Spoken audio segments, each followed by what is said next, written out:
नमस्कार। क्या सीडीएसएल की रफ्तार अब थम गई है? Q3 के नतीजे थोड़े ठंडे रहे हैं। चलिए डिकोड करते हैं कि ये लंबी रेस का घोड़ा है या अब थक गया है। सबसे पहले हेडलाइन नंबर्स देखते हैं।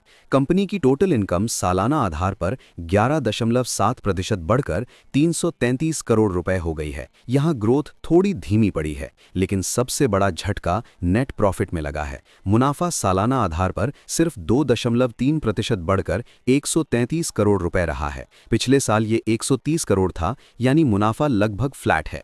अगर पिछले क्वार्टर से तुलना करें तो रेवेन्यू और प्रॉफिट दोनों में गिरावट आई है। रेवेन्यू को ध्यान से देखें तो कहानी समझ आती है। एनुअल इशुअर चार्ज 39% बढ़कर 113 करोड़ रुपए हो गया है। ये रिकरिंग इनकम है जो कंपनी के लिए बहुत सुरक्षित मानी जाती है। मार्केट ट्रांजैक्शन चार्ज 60 करोड़ रुपए पर एकदम फ्लैट रहे। बाजार में वॉल्यूम कम होने से यहां कोई खास ग्रोथ नहीं मिली। प्रॉफिट भले ही शांत हो, लेकिन धंधा जोर शोर से चल रहा है।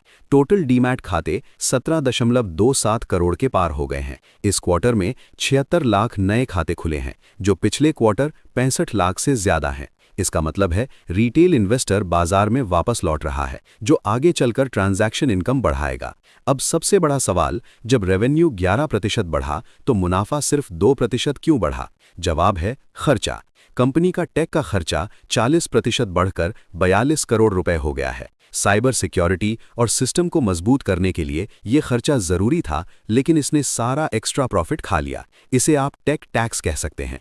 तो अब क्या करें? फैसला साफ है, होल्ड करें। कंपनी की हाइपर ग्रोथ कुछ समय के लिए रुक गई है। बाजार अभी कंपनी को टाइम करेक्शन दे सकता है, यानी शेयर एक रेंज में फंस सकता है। रणनीति, ये शेयर बेचने का नहीं है, लेकिन अभी कूद कर खरीदने का भी नहीं है। भाव गिरने का इंतजार करें और गिरावट पर धीरे धीरे जमा करें।